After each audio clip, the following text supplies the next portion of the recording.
Bihirang makakita ng Aita sa isang teleserye. Maraming salamat, Pepe. Di namin alam Lalo kung na paano sa kami isang nakasabay programang sa'yo. kasama ang primetime king na si Ding Dong Dantes. Ilang abogado na nilapitan namin, Pepe. Ikaw lang ang tumanggap sa amin.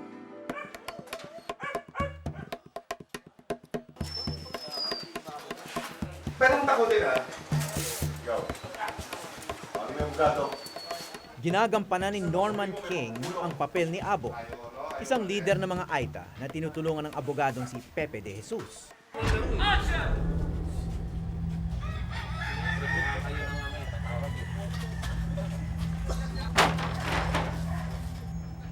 Doon tayo sa dialogue ng Norman. Kathang isip lang ang kwento ng alias Robin Hood. Ngunit dingit sa kaalaman ng mga katrabaho ni Norman sa set. Ang mga balakid sa buhay ni Abo sa teleserye. Action! Sumasalamin sa pinagdaraan ng pagsubok ni Norman sa totoong buhay.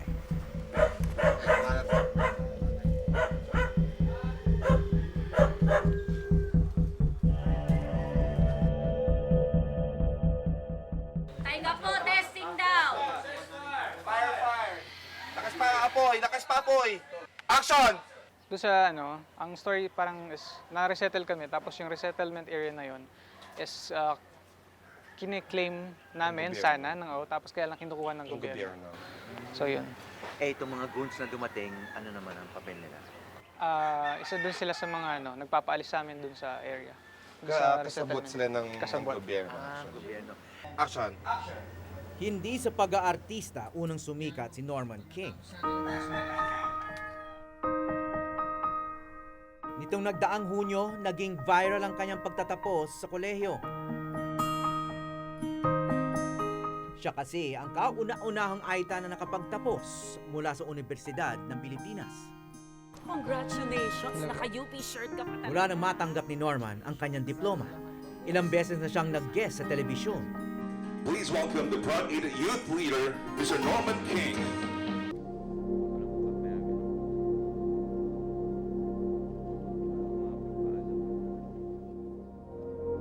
Ang Puning Hot Spring Resort at Restaurant ay nakatayo sa isang ektaryang ancestral domain ng mga Aita sa Pampanga. Simula noong 2008, 25 taon ang ibinigay na pahintulot para umupa sila rito. Sa kasunduong inilathala noon sa wikang Ingles, nakapirma si Roman King bilang kinatawan ng sitio Inararo. Nakasaad dito ang mga benepisyong matatanggap ng mga Aita mula sa resort, tulad ng trabaho para sa mga katutubo at pagbayad ng puning sa tribo ng 150 piso bawat bisita sa resort. 80 Aita nagtatrabaho rito ngayon. Karamihan galing sa sitio Targit. Si Harriet Castillo na tubong Zambales, halos 9 na taon nang nasa resort. Ngunit nitong taon nalagay sa alanganin ang kanyang trabaho. Pinablotter kasi ng Puning Resort ang pinuno ng mga Aita na si Roman King. Parang din po kami, yung parang nababahala din po kasi kami. Siyempre po kasanayan na rin po namin yung ganitong trabaho po. Na yung nakakatulong na rin po sa mga pamilya namin. Kaya parang pag nagkakaroon po ng mga, minsan hindi po pagkakaintindihan ng mga namumuno po sa amin. Tsaka yung dito po, parang nababahala din po kami. Kasi hindi po namin alam kung kanino po kami, yung parang hindi po namin alam kung saan kami papanig, parang ganun.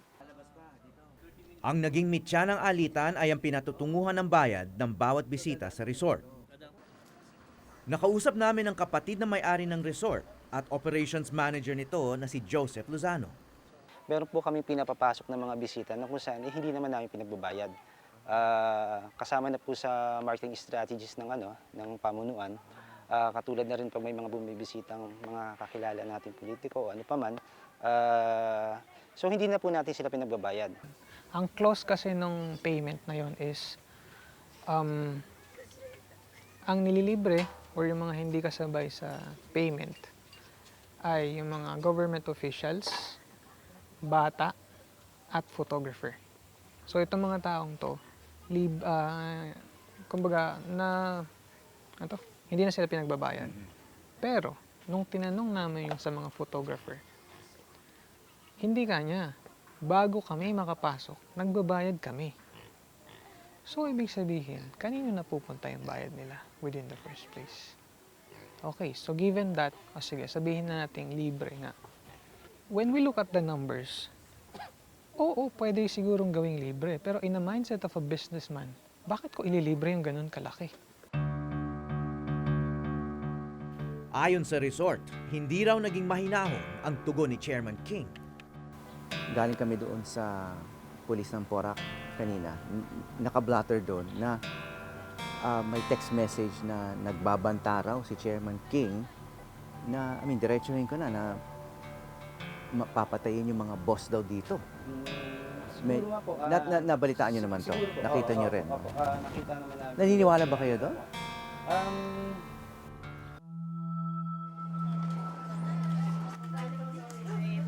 Bagong graduate pa lang si Norman, ngunit pasa na niya ang isang malaking tungkulin.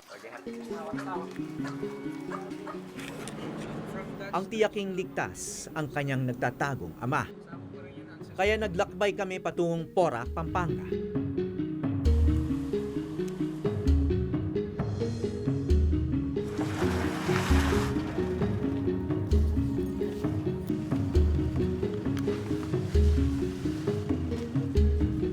Kasalukuyan kasi na parang may issue pagdating sa security niya. Hinahanap siya ng mga pribadong tao. Tapos base dun sa mga datos na nakalap namin, itong mga grupong to ay, yung pakiramdam namin, sila, mga business-related group siguro. Ito mga pribadong tao na natukoy na ba kung sino-sino sila? Hindi pa ho.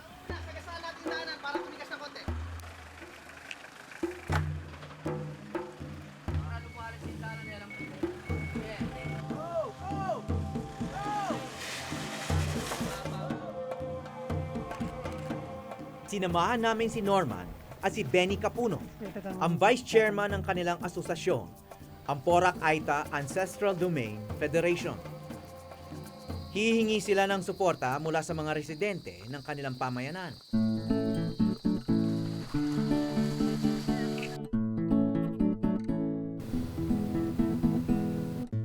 Ang likas na yamang kinalakihan ni Norman ang madalas laman ng kanyang kamera. Nagtapos siya sa kursong Behavioral Sciences o ang pag-aaral ng kultura at paniniwala ng mga kalipunan ng tao.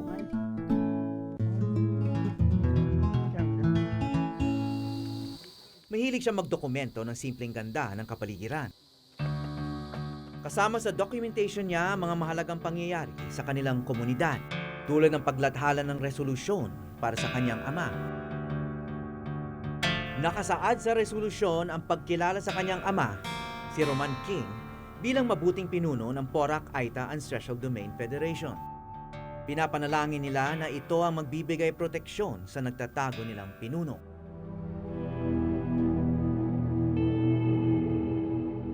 Labing-anim na libong ektaryang lawak ng kinikilalang ancestral domain ng mga Aita sa Porac, Pampanga. Lupang pag-aari ng mga katutubo sa ilalim ng pamumuno ni Roman King. Ito ang kanilang yaman na siya ring ugat ng kanilang mga suliranin.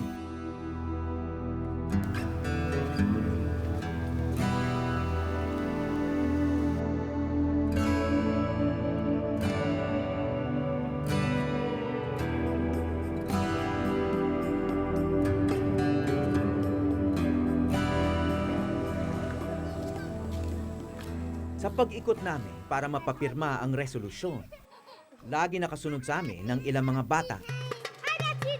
Ganito lang kaliit. Sino naman ang tinatamaan mo niyan? Okay, so pa-practice lang tayo. Ayan, may nilalagay si Kuya Norman. Pakita mo muna sa akin. So nilalagay dyan. Kung huli akong humawak nito, siguro 10 years old ako. Galing. O kaliwete.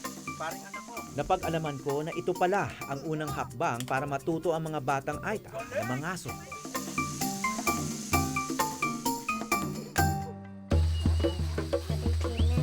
Maraming maituturing na lumang kaalaman ang taglay ng mga Aita.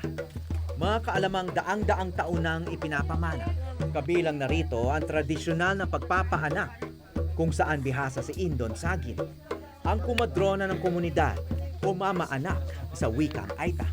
Dito, nabalitaan nyo naman, no? Yung nangyari sa ama ni Norman King, yung kay chairman. Ano yung tingin nyo nangyari? Ano bang nabalitaan nyo? Ay, yung nabalitaan ko naman, kung ako yung tatanungin, hindi ako maniniwarang ganun si Chairman Roman King kasi alam ko mabuti siyang tao. Yung nagawa niya dito sa amin talagang maganda kasi ito nga, yung kung may problema kaming, halimbawa may dumadating na mga sabihin natin umaangkin ng lupa, siya rin yung tinatawagan namin para... Isa si Indon Sagin sa mga nakikiisa sa pagsuporta kay Roman King. Mas mabuti po yung anak ko muna yung susulat tapos ano na lang ako. Sino anak nyo? Ito, bunso. Oh, bunso na. Oh, mas matangkad pa sa inyo. Mas matangkad po na sa akin. Oh, anong pangalan niya? Miracle. Paano naging miracle? Kasi nga, iba siya. Paano siya na iba? Miracle siya, hindi ko alam, basta't na lang siya naging ganyan, kaya miracle siya. Miracle Anong siya naging talaga. ganon? Yung maputi siya, tapos umatambok niya. Samantarang ako, kurot naman ako. Okay, pero sinong ama niya? Kurot din na wala siya ngayon, pastor siya, nasa simba. So, ang pareho magulang niya ay kulot, siya naging ulat. Miracle nga. Oh, miracle nga po, kaya. So, pero mga kapatid niya, kamukha rin niya. Kurot. Puro sila. kulot. Puro kurot po. Siya lang hindi. Siya lang.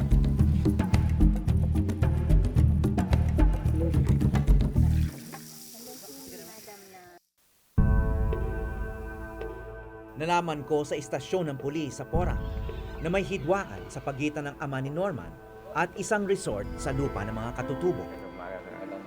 How is Severino? Yes, sir. Yes, sir. Napit lang namin, sir.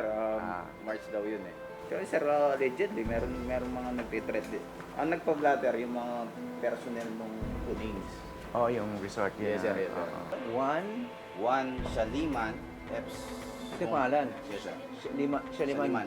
Sunggod Sunggod. And presented a cellphone of his staff containing threat following text message. Ate, hindi ko na matiis ang konsensya ko. Si tatay ko, which is Roman King, balak na niyang ipapatay yung mga boss mo dyan sa Punings. Lagi na lang nag-aaway sila ng nanay ko. Magulo na dyan sa Punings. Totoo ba na magulo na doon? Allegedly, sir. Pero kami, wala kami no, sir, wala pa tayong na-receive na problema dun sa Punings, no? So hanggang ito na lang. Mula noon, walang nangyari. Ayon sa mga pulis, hindi na umusad pa ang isyu ng Puning Resort laban kay Roman King. Ngunit, nagtatago pa rin siya. Kaya nung nagmarcha ang unang Aita sa commencement ng UP, wala ang kanyang ama.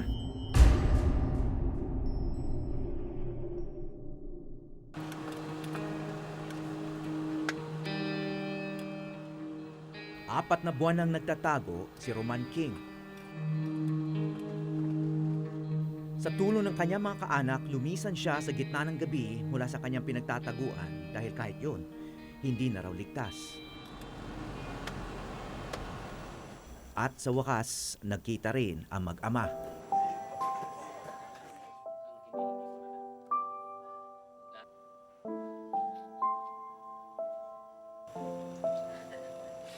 Alam mo anak na, hindi ako umiiyak. Kahit bali-balinin na ang buto ko, hindi ako umiiyak. Pero dahil sa pagmamahal mo sa iyo at sa Diyos at mga kalahi natin, hindi ko mapigil.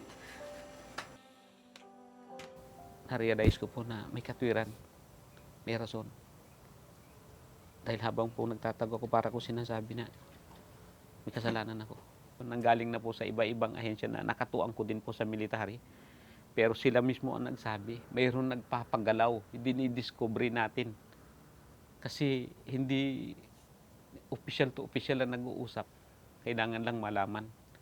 Pero ako po, salamat sa Diyos dahil nandito na po. Nakita ko na. Masaya na po ako. Okay. Meron din daw text message na galing daw sa Anak ko po. sa anak nyo na tinext daw doon sa isang empleyado ng Puning, kaya nagpa-blatter doon sa Porac Police. Ang kinausap ko po yung bata. Ang sabi po nung anak ko, wala siyang itinext. Kumonsulta na po kami sa abogado. Ang sabi niya, hindi ko po magaga at saka wala po akong itinitext tay. So hinahanap kayo ngayon ng hindi lang police, pero kasi sabi nyo, may nag-aabang na police sa inyo doon sa Puning. Ngayon, pero nabalitaan namin mga sundalo din. Opo, yun po yung ang dami ko na pong itinatanong sa sarili ko, bakit ano bang atraso ko? Sa kanyang pagtatago, nawala ng tagapagsalita ang mga Aita ng Porac. Maraming pribadong negosyo ang nais pumasok at pakinabangan ng yaman ng ancestral domain sa iba't ibang bahagi ng Pilipinas. Kabilang na ang lupa ng mga Aita sa Pampanga. Hanggang ngayon po ay hindi pa siya naaprubahan at 10 taon na po yan. Ganun kabagal, kahirap, tapos po pag magpalawag ka sa kanila, yun po, marami silang alibay na sinasabi. Ang tatanungin, matagal nang nai-award ang CADT, yung mismong titulo. Sa madaling sabi, nakapila ito sa Land Registration Authority. Yung kanilang Registry of Deeds, so kailangan kutuhin yon, kailangan malinis para hindi rin mahirapan ang mga katutubo pagdating ng panahon na mairirehistro sa ROD, sa Land Registration Authority, pagkatapos ay meron pa pala na maghahabol. So mahirap din yon sa panig ng mga katutubo. Ayon sa Indigenous Peoples' Rights Act of 1997 o ang IPRA Law, kahit hinihintay pa ang formal na titulo sa papel, kinikilala na ng Estado ang kanilang pagmamay-ari ng ancestral domain. Dahil marami na nakapagtitulo ng lupa sa Porac, bago pa man naisatupad ang IPRA Law, hindi agad maigawad sa mga Aita ang titulo ng kanilang ancestral domain. Kaya hanggat walang hawak na papel, hindi mapalagay ang mga katutubo.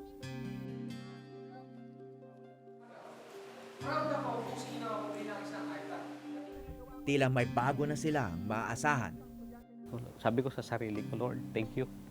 Dahil may isang Norman na nagpapatuloy. Pwede mo na akong kunin.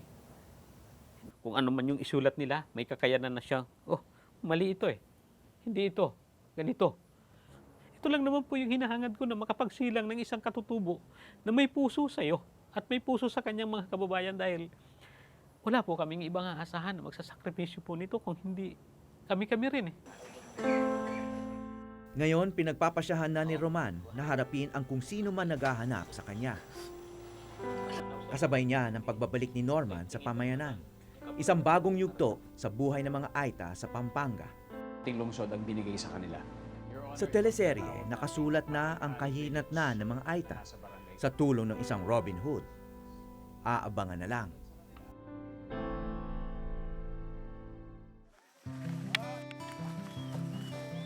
Sa tunay na buhay naman sa lupang katutubo sa Pampanga, hindi tiyak na walang trahedyang nag-aabang. Ngunit kahit anong mangyari ngayon sa tribo, may malinaw na silang tagumpay. Gusto niyo bang tularin si Kuya Norman?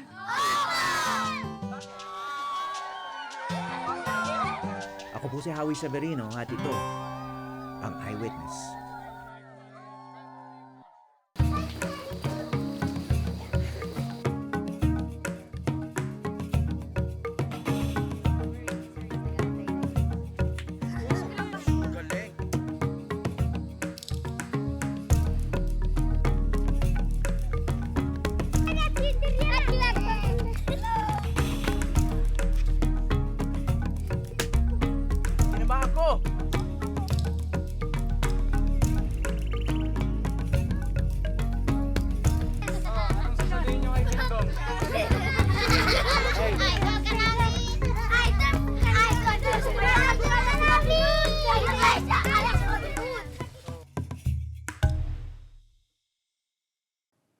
Maraming salamat sa pagtutok sa Eyewitness, mga kapuso.